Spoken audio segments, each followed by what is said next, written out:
Hoy, en Informe Especial, el mayor fraude ocurrido en la historia del ejército y las redes de corrupción en algunas unidades militares. ¿Cómo fue posible que un coronel, un cabo y varios suboficiales lograran burlar todos los controles internos y quedarse con fondos de la ley reservada del cobre para su propio beneficio? Lo que está haciendo el ejército y las nuevas aristas que podrían hacer más delicada la situación. Esto es Informe Especial.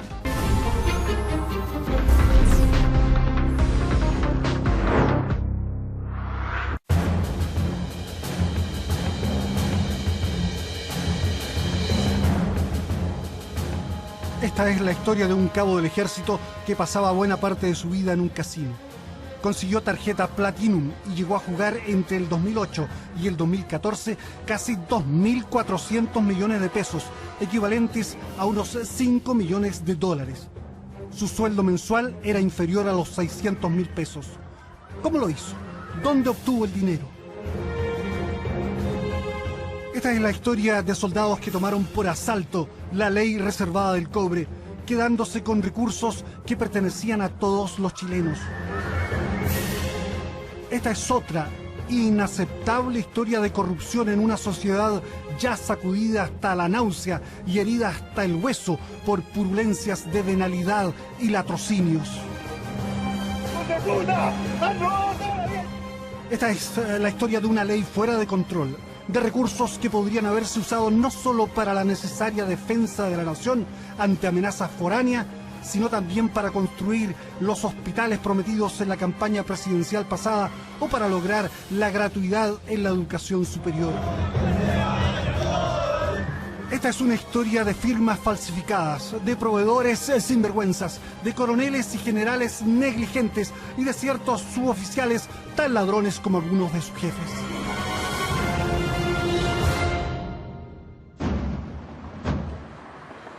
Edificio Ejército Bicentenario. Cristal y concreto, arquitectura moderna agregada a los añosos arsenales de guerra. Bachelet inició su construcción y Piñera lo inauguró.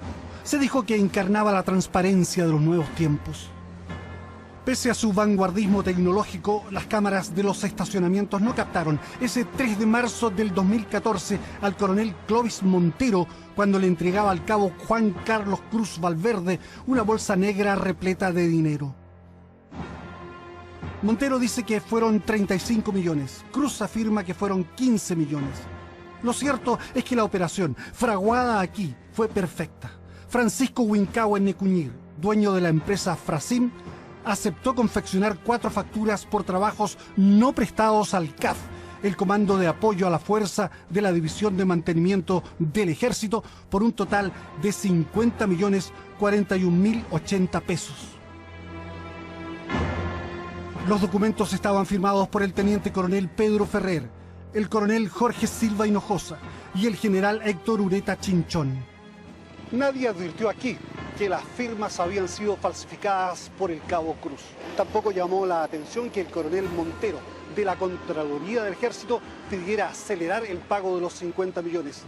El Banco del Estado transfirió los fondos a Huincahue. Este descontó el IVA, descontó una comisión de un 15% y el resto lo entregó a los uniformados. ¿Procedencia del dinero? Saldos de la ley del cobre, es decir, fondos no gastados y sobrantes del 10% de las ventas de Codelco destinado a la compra de armas, combustible y mantenimiento de las Fuerzas Armadas. Ya sea por el cambio de peso a dólar o de otras circunstancias, quedan estos remanentes. Se requiere gente muy especializada para abordar estos recursos y que son precisamente quienes estaban a cargo de su custodia. Ellos eran parte de la cadena de control y quebraron esa cadena de control, por lo tanto fueron aprovechando esa vulnerabilidad que se produjo donde cometieron este ilícito. Nadie notó el desfalco y marzo del 2014 fue una fiesta para el cabo Cruz. En el casino jugó 82.466.225 pesos. Su pareja, Elizabeth Vega Escobar, lo acompañó en el delirio con las tragamonedas y se gastó 10.349.550 pesos. Las farras ludópatas de hasta 20 días al mes en el casino a costa del fisco podrían haber seguido indefinidamente porque el dinero fácil parece fascinar a delincuentes con o sin uniforme.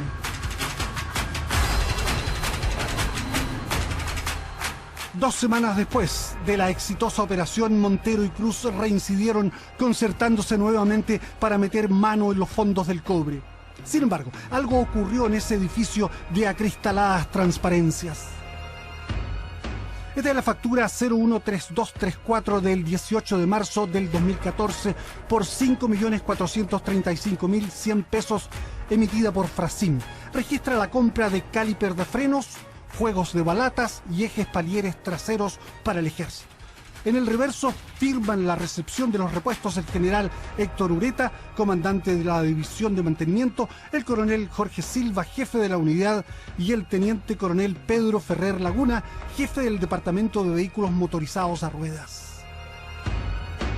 Montero obtuvo esta y otras 5 facturas truchas nuevamente con Wilcahue. El cabo Cruz las llenó y el coronel apuró el pago, llamando a la tesorería del ejército. El coronel y tesorero Samuel Poblete Alfaro las aprobó y autorizó el pago de 53.041.750 pesos. Pero luego a Poblete se le ocurrió revisar las facturas, llamándole la atención la firma de Pedro Ferrer, quien suscribe como teniente coronel, siendo que había sido ascendido a coronel y ya no estaba en mantenimiento, sino en la división de escuelas. Telefonió a Ferrer y este negó tajantemente haber firmado las facturas. Poco después entró a su oficina el coronel Clovis Montero y Poblete le preguntó: Oye, tú que estás en la Contraloría, tengo un problema con una situación de unas firmas falsas que se me presentó. Me estás cagando, Samuel. ¿Perdón? ¿Qué pasa? Explícame por qué te estoy perjudicando. Al informarse que al día siguiente vendría Ferrer a revisar los documentos cuestionados, Montero le pide que suspenda la reunión. Poblete se niega y deduce que su interlocutor está en problemas. Montero llama a Ferrer buscando una salida, pero este rechaza airado cualquier arreglo. Desesperado, Montero habla con Wilcahue y le pide que mediante un vale vista devuelva los millones transferidos horas antes. Wilcahue acepta y al día siguiente Montero entrega el vale vista a sus superiores, reintegrándose el dinero a la cuenta del ejército. Pero como una pesada oruga de tanque, la maquinaria administrativa y judicial ya rueda sobre él y sobre Cruz. Los coroneles Ferrer y Silva y el general Ureta ratifican que sus firmas fueron falsificadas y pericias caligráficas confirman el engaño. Ferrer declara que ni siquiera existe el departamento de vehículos motorizados a ruedas. Nuestros procesos demostraron a lo mejor ser ineficientes e incapaces de prever que esta situación iba a ocurrir dentro del ejército. Esto fue, sin embargo, una situación que fue detectada por el ejército y denunciada inmediatamente una vez que se tuvo conocimiento de esta situación. El cabo Cruz confiesa y dice conocer desde el 2009 al coronel Montero. Agrega que en febrero del 2014 el oficial le insinuó hacer una cosita por ahí. Preguntándole luego, ¿no tienes algún saldo por ahí? Él habría respondido, lo voy a ver y le aviso. En reunión posterior, Cruz le señala que detectó un saldo, pero que el coronel debe conseguir un proveedor para las facturas. Montero le habría dicho entonces: No te preocupes por las facturas, yo me las consigo. También te puedo dar los 2 presupuestos de otros proveedores, más la cotización de la Frasim, pero tú te encargas del resto. Recibidas las facturas, Cruz elabora actas de adjudicación, las órdenes de pedido y las actas de recepción. Fui yo quien realizó las firmas de los 3 oficiales. Yo mismo me encargué de conseguir el timbre del general Ureta. Ese artículo lo compré en 3.000 pesos en un local de la calle Nueva York, aproximadamente el 21 o 22 de marzo. No mantengo la boleta de esa operación, ya que por miedo destruí esa evidencia. El timbre del general Ureta lo boté a la basura de mi casa después de haberlo utilizado.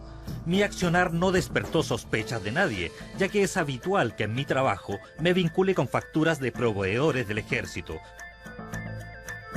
Mensualmente recibo en el CAF a lo menos 100 o 150 facturas. Descubierto el fraude, Cruz declara que en su última reunión con Montero este le habría dicho: Aquí quedó la cagada, se destapó la olla y estamos hasta el pico. Yo soy coronel, tengo más de 30 años de servicio. Yo no voy a tener cara para pasearme por los pasillos, por lo tanto aquí vas a tener que echarte la culpa tú, o bien arráncate. Cruz señala que él respondió que no se arrancaría y que tampoco asumiría la responsabilidad total del desfalco. El dactilógrafo y avesado digitador Juan Carlos Cruz tiene 35 años. Es soltero y tiene 2 hijos. Su pareja es Elizabeth Vega. Cruz siempre tuvo buenas calificaciones y registra nutridas felicitaciones. Encargado de recibir facturas y mandarlas a pago, es descrito como una persona eficiente. Tenía muchos amigos a los que prestaba dinero. Junto a camaradas almorzaba en el club hípico y conocía al dedillo el rodaje del Comando de Apoyo a la Fuerza. Interrogado por la fiscal militar Paola Jofré sobre si recibiría dinero por la gestión que le encomendó Montero, Cruz declaró: Mi coronel Montero nunca me habló de montos, pero se subentendía que yo iba a recibir algo de dinero por lo que yo estaba haciendo. Preguntado si con anterioridad a las 6 facturas recibió dinero de Montero u otra persona para gestionar operaciones de similar naturaleza, Cruz mintió. No usía, nunca. La versión de Montero difiere de la entregada por Cruz. No recuerdo la fecha, pero la primera quincena de marzo se comunica conmigo el cabo Cruz del Comando de Apoyo a la Fuerza y me pregunta si yo puedo conseguir algunas facturas para la DIVMAN. Le pregunto el monto y él me dice 50 o 55 millones de pesos. Ante eso yo le digo que me podría contactar con alguien que conozco y que era un proveedor. Montero llamó a Huincahue. Lo conocía, dice, porque le compraba empanadas y otros insumos para su negocio en un Pronto Copec atendido por su hermana Ana Montero. Huincahue le dejó allí un bolso negro con las facturas que luego entregó al cabo Cruz, quien falsificó las firmas. Montero insiste en que pensó que esto era para la división de abastecimiento y correspondía a una petición del general Ureta. Agrega que nunca antes pidió facturas falsas, aunque matiza: Que yo recuerde, nunca le pedí facturas falsas al señor Huincahue. No lo puedo asegurar con certeza absoluta. El coronel negó también haber sugerido a Cruz hacer una cosita con la ley del cobre. Clovis Montero, 52 años, casado, 2 hijos, ganaba 2.600.000 pesos mensuales y poseía un mini market. Se desplazaba en un Audi y vivía en un departamento frente al Club Providencia, donde jugaba tenis. Su mujer es socia de empresas comerciales e inmobiliarias. Aparentemente, dinero no le faltaba al oficial. Tratando de reunir pruebas a su favor, llamó a Danilo Alarcón, un ex cabo e ingeniero informático relacionado con el mundo deportivo. Aquí se le ve ataviado para ir al matrimonio de Arturo Vidal. Alarcón era amigo de Cruz y juntos compraron el concierto Un caballo fina sangre. En la grabación que obtuvimos de fuente externa lamentan las declaraciones de Cruz. La cagó, él lo reconoce que la cagó. Y por eso estuvimos 2 horas hablando ahí. ¿Qué te dijo el weón? Mire, la weá que está teniendo solución, no necesita ser importante. Yo no entiendo por qué me involucró a mi Danilo, weón. Pero no importa, si ya la weá está hecha, ya hay que solucionar la weá. Te prometo que no entiendo cómo tiene esa tremenda capacidad de mentir, weón. Bueno, pero lo importante es que está recapacitando. Hay dinero, te van a llevar un palito de galina. Claro, Te van a hacer mierda, weón. se ha seguido mintiendo, Mejor, weón, actuar con la verdad. Le dije, weón, para que andes con weón. El coronel y el cabo fueron internados en este recinto militar de Peñalolén, donde llevan presos 1 año y 7 meses. Hubo rumores y preguntas en el ejército, aunque todo fue manejado con discreción. ¿Había más implicados? ¿Estaban involucrados generales? ¿Cómo se asocian para delinquir un cabo y un coronel? La sensación que nosotros sentimos, y usted que tiene gran experiencia al respecto, es que recibimos fuego amigo por la espalda, precisamente de gente a la cual le habíamos entregado la confianza de poder administrar estos recursos. Los inculpados reconocieron en el tribunal haber recibido dinero por 4 facturas anteriores falsas. Huincahue narró el encuentro con Montero. Le entregué el dinero en sus manos, millón por millón, menos el IVA y el 15% del neto correspondiente a la comisión que le cobré por el favor, por lo que le entregué un total de 35 millones aproximadamente en su auto, que es un Audi blanco. Según lo manifestado por el coronel, era para ayudar al hijo de un suboficial de la División de Mantenimiento que se encontraba enfermo. Montero afirmó que el dinero lo entregó íntegramente a Cruz, quien solo reconoció haberse embolsado 15 millones y que el resto quedó para el coronel. Montero grabó una conversación que tuvo con su amigo el general Joso Santich. La grabación la obtuvimos de fuente externa. Yo te creo. Te creo, bueno. A pesar de que, como están dados los antecedentes, no debería creer. deberían tener el derecho a la duda.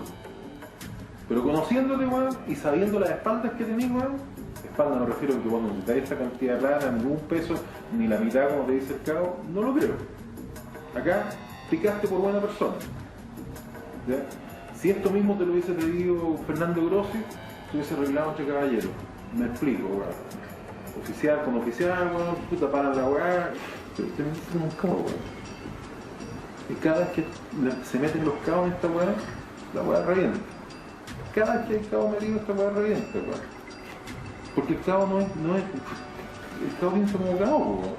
Weón no tiene nada que perder. Pero vos, weón, tenés familia. Tenés una vida hecha, weón. Tenés un prestigio hecho, tenés una amistad, weón, como un montón de weón hechos. Sanchich recuerda algo extraño y probablemente confunde el Mercurio con Canal 13.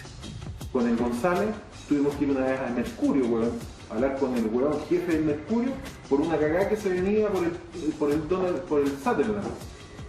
Yo era Contralor, general, él era coronel, jefe del comunicacional, cuando Emilio Sutherland tenía un programa, weón, que iba a hacer mierda al ejército.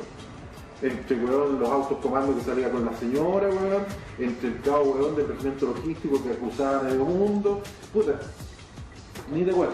Entre weones que estaban filmando ahí el edificio de los generales, cómo andaban los mayordomos usando perros, y cómo la señora de algunos generales salían los autos.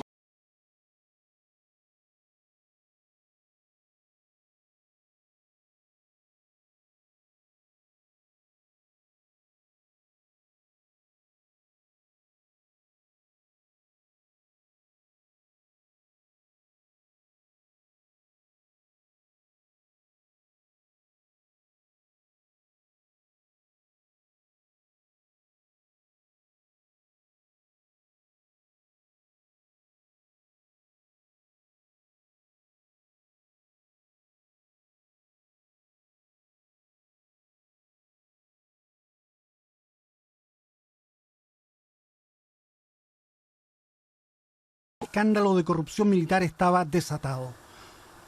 Los fraudes pasaron a 103 millones y con cada revisión el monto se disparaba. Probablemente nunca ha estado Chile tan bien apertrechado en equipamiento militar. Aviones F-16, fragatas británicas y tanques alemanes Leopard. Drones, un satélite de vigilancia, soldados profesionales, cañones, cohetes y misiles. Una situación muy distinta a la vivida en 1978, cuando, debilitado, Chile estuvo a punto de ser invadido por una belicosa Argentina armada hasta los dientes. Hoy, ningún vecino arriesgaría una aventura militar contra Chile. El poderío actual proviene de la Ley Reservada del Cobre, legislación secreta originada en 1958. Modificada varias veces, destina a las Fuerzas Armadas el 10% de las ventas de Codelco. En 20 años, y gracias a la bonanza de precios, la suma ascendió a unos 20.000 millones de dólares. En los primeros 6 meses de este año, con baja brutal del precio del cobre, casi el 100% del aporte de Codelco al fisco fue a las Fuerzas Armadas, es decir, 529 millones de dólares. ¿Nuestra estabilidad política desde la reconstrucción democrática se debió en parte a esa ley secreta? Algunos creen que permitió tranquilizar a los militares y comprar la democracia. Pagamos el retorno a la democracia. Le pagamos en tranquilidad a las Fuerzas Armadas, entregarle un volumen importante, haciéndolo importantes actores, llevándola al siglo XXI. Lo que no ha hecho en salud, lo que no ha hecho en educación, lo que no ha hecho en muchas cosas, sí lo ha hecho con los militares. ¿Quién controla el uso de los recursos de la ley secreta del cobre? ¿Llevan la Contraloría y el Parlamento el escrutinio de lo gastado? Esos controles no existen, por lo tanto nos preocupa a nosotros como parlamentarios que una parte importante del presupuesto de la nación, del presupuesto de la defensa nacional, se maneje sin la transparencia debida y sin los mecanismos de control adecuados. Si la fiscalización de la Contraloría es mínima y la del Parlamento inexistente en el gasto mayor de la ley del cobre, el control de los pagos menores por arreglos y repuestos es más raro aún. Si tomamos una factura cualquiera y nos metemos en el sitio de internet de impuestos internos escribiendo el RUT de la empresa y el número de la factura, el servicio nos dirá inmediatamente si está autorizada. Esta tarea elemental que ahora estamos haciendo con una factura de Fuentes Quintanilla habría evitado cientos de fraudes, pero nadie la hacía en el Comando de Apoyo a la Fuerza.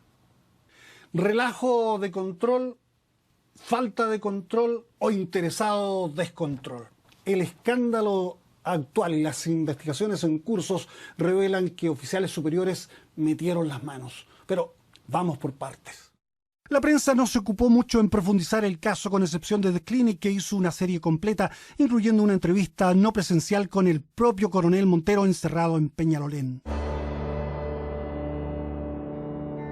La fiscal Joffre revisó facturas anteriores al 18 de marzo del 2014 y el fraude escaló vertiginosamente. Se detectaron 2.500 facturas presuntamente irregulares, faltando por revisar otras 8.000.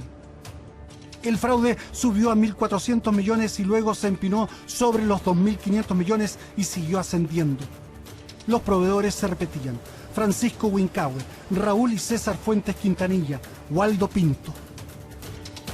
Se emplearon facturas ideológicamente falsas de impuestos internos como esta, la 13238 de Huincahue Necuñir, por un servicio no prestado. También estaban las facturas materialmente falsas, es decir, no autorizadas por impuestos internos, como la 39683 de Raúl Fuentes Quintanilla. Bastaba consultar a impuestos internos para detectar reiterados fraudes, pero nadie lo hizo.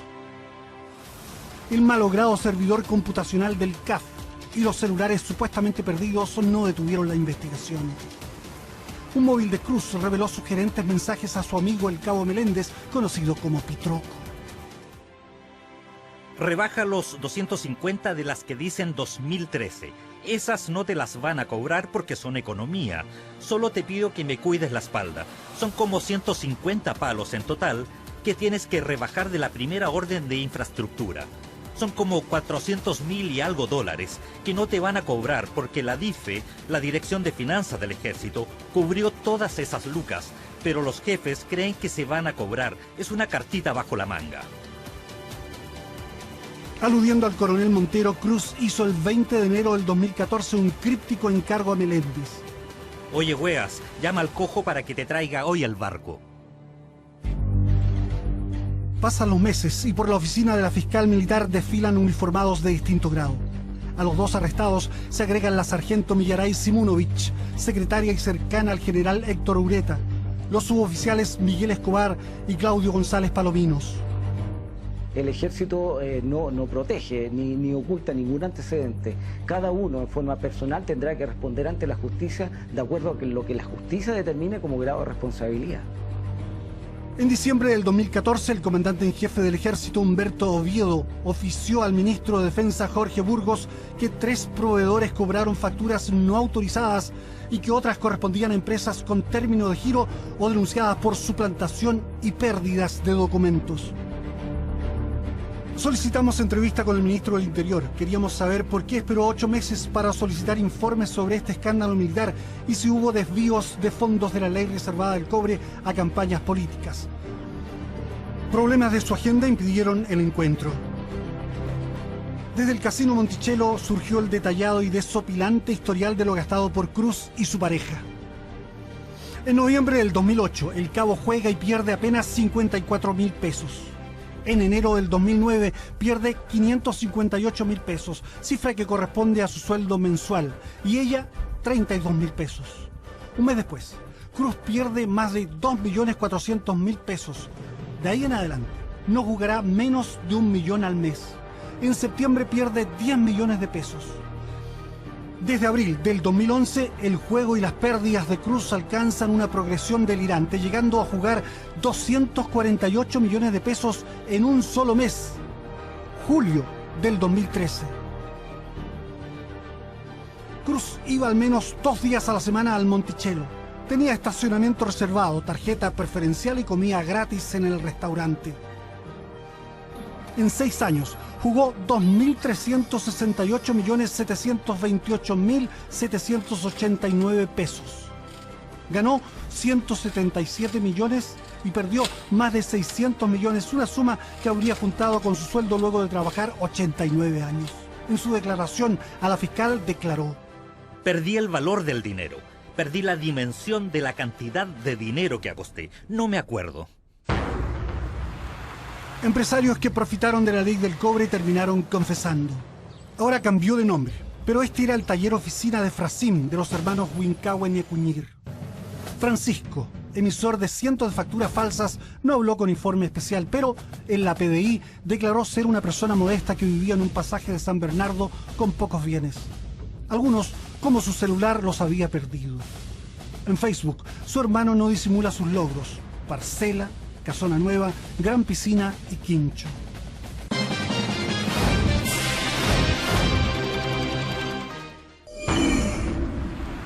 Empresarios que profitaron de la ley del cobre terminaron confesando.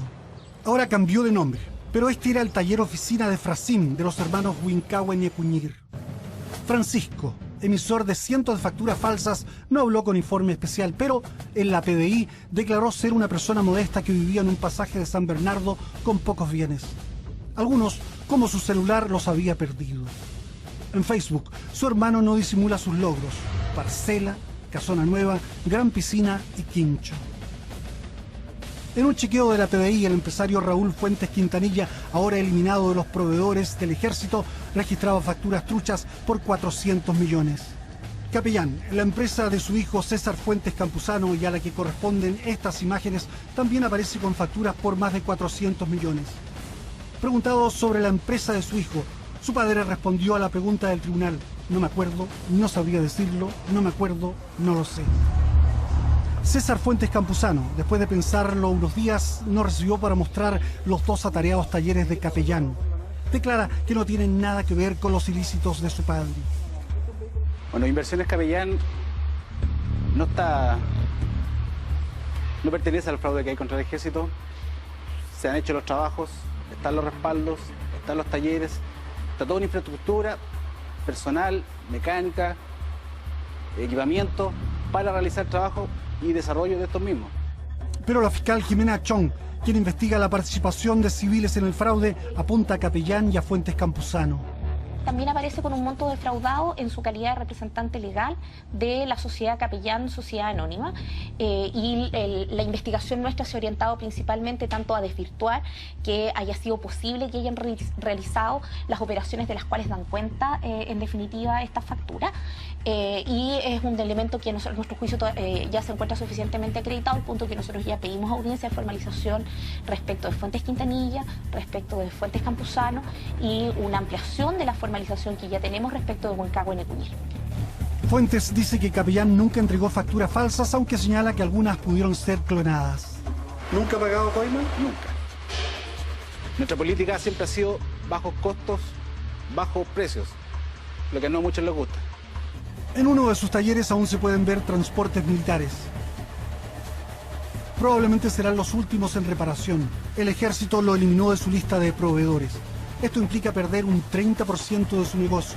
Un 40% corresponde a reparaciones de vehículos policiales y el resto a particulares.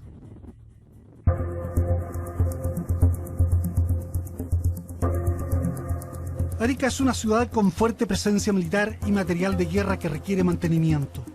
Aquí funcionaba el modesto taller de Waldo Pinto, otro proveedor del ejército. Formado como armero artificiero, Pinto se vinculaba con los regimientos, emitiendo facturas por decenas de millones de pesos. Me parece absolutamente inconsecuente, increíble, incoherente que empresas de esta naturaleza puedan prestarle servicio al ejército dentro del ámbito de la ley reservada. Para el ejército, trabajar con pequeñas o medianas empresas era parte de una política impulsada por el propio Estado. Y el ejército obviamente no discrimina, sino que se hace parte de un sistema para beneficiar a las pequeñas y medianas empresas, de tal forma de que puedan, como le digo, mejorar en sus negocios. Nosotros no tenemos acceso a la persona, al taller, etcétera, sino que simplemente ellos son parte del sistema de licitaciones. Waldo Pinto declaró en Arica que oficiales del ejército lo obligaban a darles un porcentaje del valor de las facturas. Pero eso lo veremos más adelante, pues entre los involucrados aparece un coronel que fue ascendido momentáneamente a general de la República. En octubre de este año, el ex tesorero del Estado Mayor del Ejército, coronel Clovis Montero Barra, declaró que hay un aparato de defraudación en el ejército. Confeso de participar en 2 operaciones fraudulentas, acusó que civiles y uniformados han gastado dinero de los fondos del cobre en casinos, propiedades, caballos y fiestas. Yo no me imaginaba lo grande que era el desfalco y la cantidad de proveedores involucrados, dijo Montero, revelando irregularidades en el área financiera del ejército para pagar favores a generales y coroneles. El daño documentado al fisco aumentó exponencialmente, 3.300 millones, motivo suficiente para que Omar Astudillo fuera nombrado ministro en visita. El Consejo de Defensa del Estado ampliara la querella contra los autores y el Ministerio Público designara a Jimena Chong para perseguir la responsabilidad de civiles. Pero el asalto a los fondos del cobre no era cosa nueva. En el 2011 fue investigado un caso en el que aparecían nombrados los suboficiales Claudio González Palominos, Miguel Escobar, la cabo Millaray Simunovich, el proveedor Raúl Fuentes Quintanilla y su hijo César Fuentes Campuzano. El coronel de inteligencia Miguel Cantalops propuso la revisión de los procedimientos de control y sacar de la división de mantenimiento a Simunovich y a González. Cantalops fue ignorado y los suboficiales siguieron en sus cargos. Hoy están acusados de tramitar facturas falsas entre el 2010 y el 2014. En careo efectuado con Miguel Escobar hace un mes, González Palominos señaló: Sí, es efectivo que yo a contar del año 2010 comencé a pasarles facturas de la empresa Raúl Fuentes Quintanilla, capellán para falsificarlas en su contenido y darle trámite de pago para posteriormente ganar un porcentaje por estas gestiones. Todo esto se realizó en una reunión de camaradería en el Club de Campo de Rondizoni, donde él me propuso tales gestiones a cambio de dinero. Escobar retruca diciendo que todo es falso. González fue careado después con la ahora sargento Simunovich. Sí, es efectivo que le pasaba a la funcionaria que tengo a mi lado las facturas, boletas, órdenes de compra, para que ella hiciera las firmas de las mismas. Esto ocurrió desde el año 2010 al 2014. Simunovich declara que todo es falso y que nunca el suboficial le entregó dinero. Ahora, los tres están presos en el regimiento de policía militar en Peñalolén. Hace poco más de un mes, el ascenso a general del coronel Juan Guerra Basáez, ya aprobado por el gobierno, fue anulado luego que fuera citado a declarar en la denuncia por fraude con la ley del cobre. Simultáneamente, el ejército reiteró su compromiso para esclarecer los hechos, determinar responsabilidades y mejorar los procesos vulnerados en forma dolosa. Es probable que el fin de la carrera militar de Guerra Basáez tenga que ver con este taller de calle Andacollo en Arica, perteneciente a Waldo Pinto, quien fuera funcionario del ejército durante 35 años. Se independizó y en los regimientos Rancagua, Huamachuco y Logístico hablaba con oficiales y suboficiales de material de guerra. Sus presupuestos iban al Comando de Apoyo a la Fuerza en Santiago. En declaración judicial dice haber trabajado con muchos oficiales, entre ellos los coroneles Juan Guerra y Jorge Silva. Señala que nunca entregó facturas en blanco, pero recuerda haberle tenido que dar un porcentaje de una factura por arreglo al coronel Héctor Ureta. La coima correspondió a un 50% del total que le pagaron por la factura y el dinero se lo entregó en la maestranza del regimiento logístico. Denuncia también que tuvo que comprarle útiles de escritorio al entonces mayor Juan Guerra y que correspondía a un porcentaje del 35% de la factura.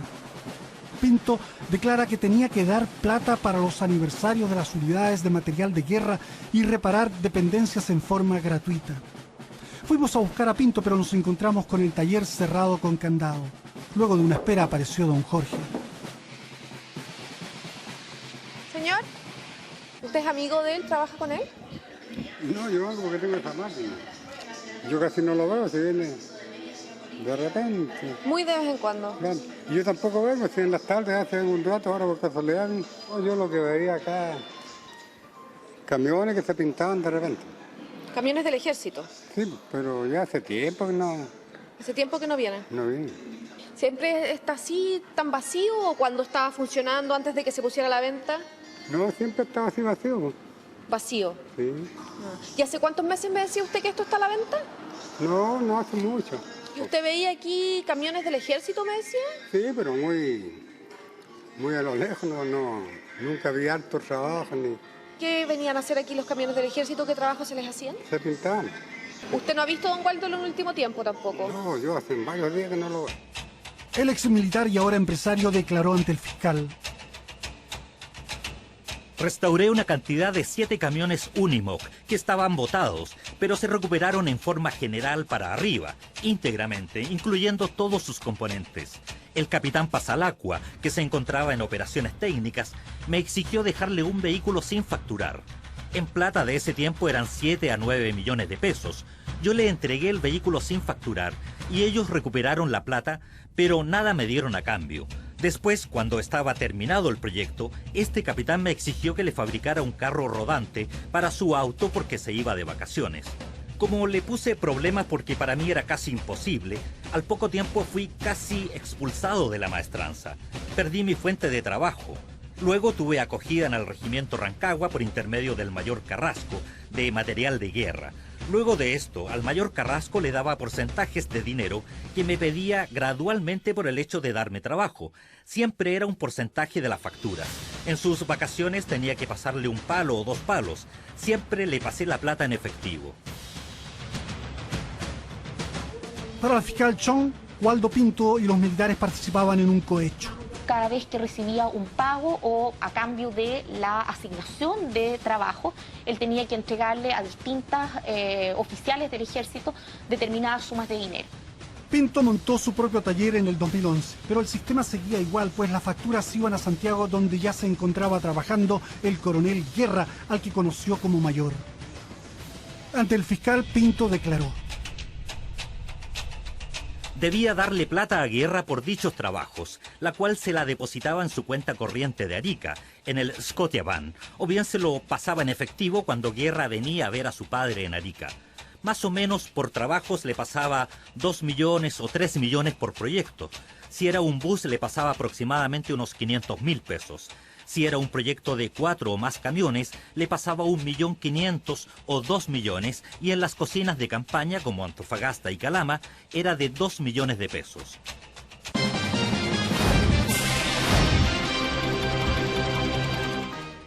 Pinto montó su propio taller en el 2011, pero el sistema seguía igual, pues las facturas iban a Santiago, donde ya se encontraba trabajando el coronel Guerra, al que conoció como mayor. Ante el fiscal, Pinto declaró: debía darle plata a Guerra por dichos trabajos, la cual se la depositaba en su cuenta corriente de Arica, en el Scotiabank, o bien se lo pasaba en efectivo cuando Guerra venía a ver a su padre en Arica. Más o menos por trabajos le pasaba 2 millones o 3 millones por proyecto. Si era un bus le pasaba aproximadamente unos 500.000 pesos. Si era un proyecto de 4 o más camiones, le pasaba 1.500.000 o 2 millones, y en las cocinas de campaña, como Antofagasta y Calama, era de 2 millones de pesos.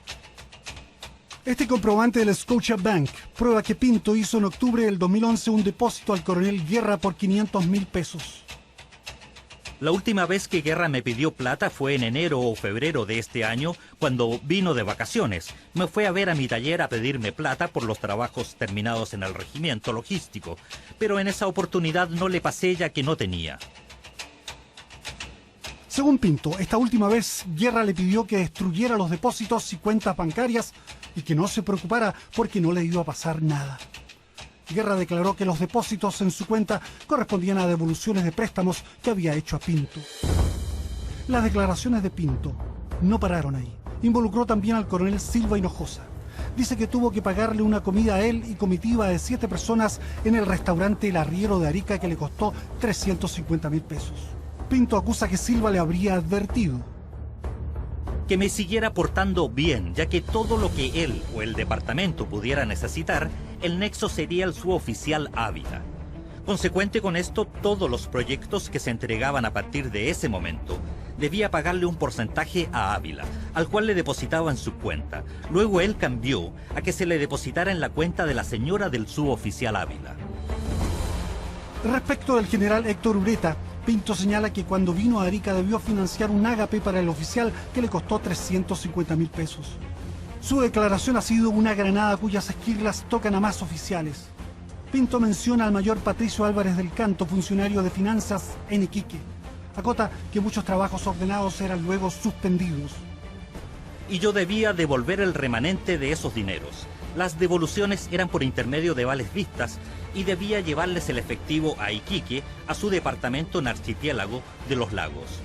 Los últimos trabajos del 2013 y 2014 se hicieron con el mismo método con vales vista a nombre de Álvarez del Canto y Juan Carlos Cruz Valverde. El ex proveedor entregó celular con correos y mensajes acreditando los hechos revelados. Pinto rehusó hablar con Informe Especial y alegó inocencia en su testimonio judicial.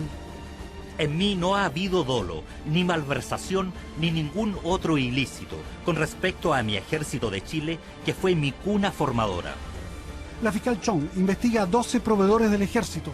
Respecto a la forma de operar de los corruptos, parece considerar que actuaban como una suerte de bandas delictuales. Podríamos estar en presencia de distintas agrupaciones de oficiales y suboficiales del Ejército que defraudan al fisco por el mismo modo de operar, pero de manera, digamos, independiente unas de otras. El flagelo de la corrupción parece haber golpeado a muchas instituciones relevantes y respetables de la sociedad chilena. El Ejército es parte de la sociedad y se nutre de la misma sociedad a la cual nosotros servimos. Por lo tanto, nosotros también tenemos las mismas virtudes y debilidades que tiene toda la sociedad. Ciertamente que aquí se cometieron errores y gente de nuestra institución cometió errores profundos. No obstante, la gran mayoría del Ejército, el resto de los más de 40.000 hombres y mujeres, creo que estamos preocupados de que esta situación se clarifique y la gente responsable cumpla, digamos, con lo que la justicia determine. Informe Especial solicitó entrevistas al ministro de Defensa y al comandante en jefe del Ejército, quienes respondieron que lo harían una vez que hablaran ante los diputados de la Comisión de Defensa. Junto con colaborar en los procesos en curso, el Ejército rescindió contratos con proveedores, contrató una auditoría externa y ha fortalecido toda su Contraloría interna para evitar fraudes. Mientras prosiguen las investigaciones en los ámbitos parlamentario, judicial civil y judicial militar, una discusión necesaria, un debate imprescindible se abren respecto del uso más eficiente de los recursos de la ley reservada del cobre en beneficio de todos los chilenos. Informe Especial.